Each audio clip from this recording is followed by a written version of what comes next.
do the same thing. Yes, people are going to be more careful now. And I am looking forward to that. I'm looking forward to the dynamic of raids changing, because people can't just take the Tetrises and the LADXs and all this other stuff and stuff it into their gamma and then run around like it's Call of Duty Modern Warfare. Super fast paced. They're not as many people are going to do that, because there's more risk now. Because now you can't just you can't go in, kill Killer, drop his helmet in there and walk away. So there's a lot of reasons why I'm for it. It's just that one reason why I'm not, and it's a big reason. But like I said, that isn't going to be anything that steers me away from the game. It'll be an adjustment. Will it take me a little bit longer? Yes, but is it going to be like a substantial amount? No, because the majority of the time when I go in and I do a loot run or I do anything like that, I come out, I'm successful. I don't have that many problems. So.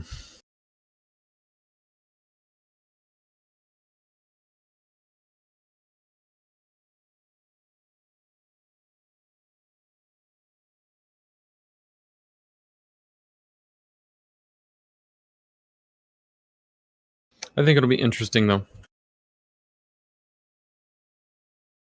I said I think it'll be interesting. It'll be a change to the dynamic.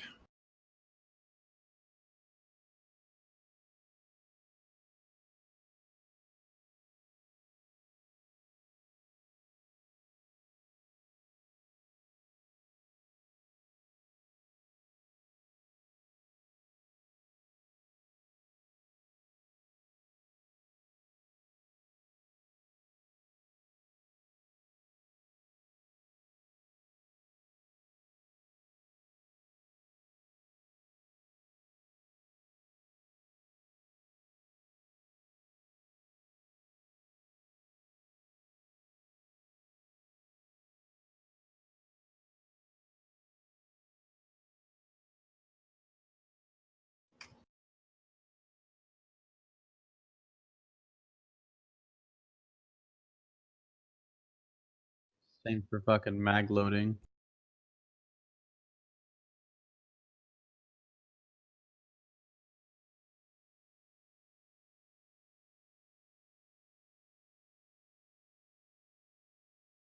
Yeah. Oh yeah. Though people will get used to it. I mean, I'll get used to the gamma container thing. You know what I mean? And that's still a good thing to be able to go in and take in all your supplies, and you're still not going to lose all of your ammunition. You take a bunch of stacks of ammunition, you're not going to lose it because it's still there. Personally, You know I what I haven't used my gamma to store loot in a year.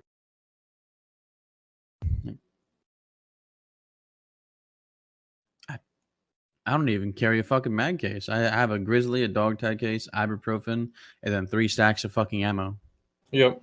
If I'm going on a loot run where my loadout is much cheaper and I'm going there, with a less risk, that's usually when I use my gamma container to store loot items. But when I roll in with you guys, or when I roll into a hotter map or anything, when I roll into labs or anything like that, and the sole purpose of me is to go in and go after players or raiders or things like that, it's full of med supplies and ammo stacks. Like, I don't have any room to put anything in there.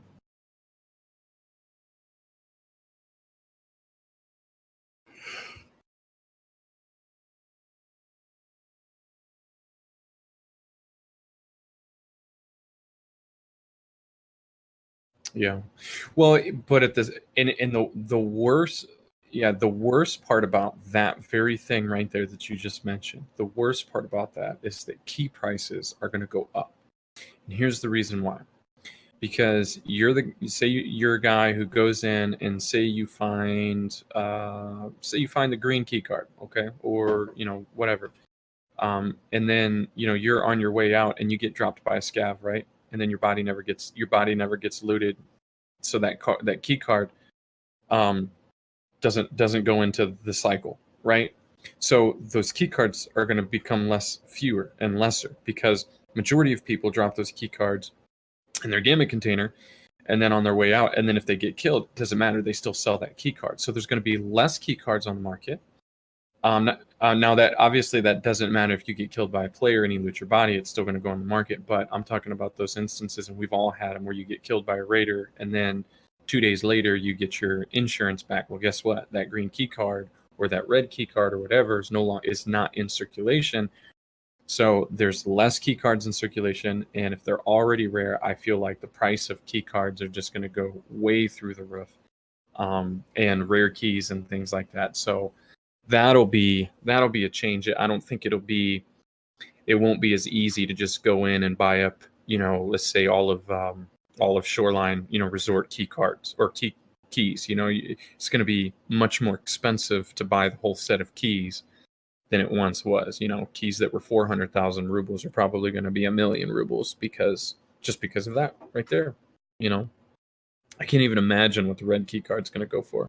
I can tell you right now, it'll be more than 30 million. So indeed.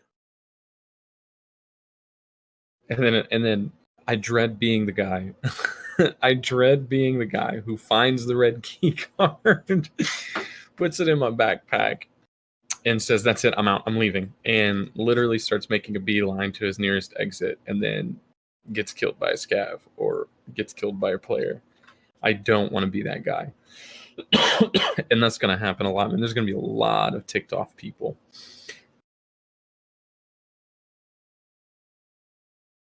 Let them be ticked off. Yeah. I tell everybody the same shit. Shitter. Wait, what'd you say?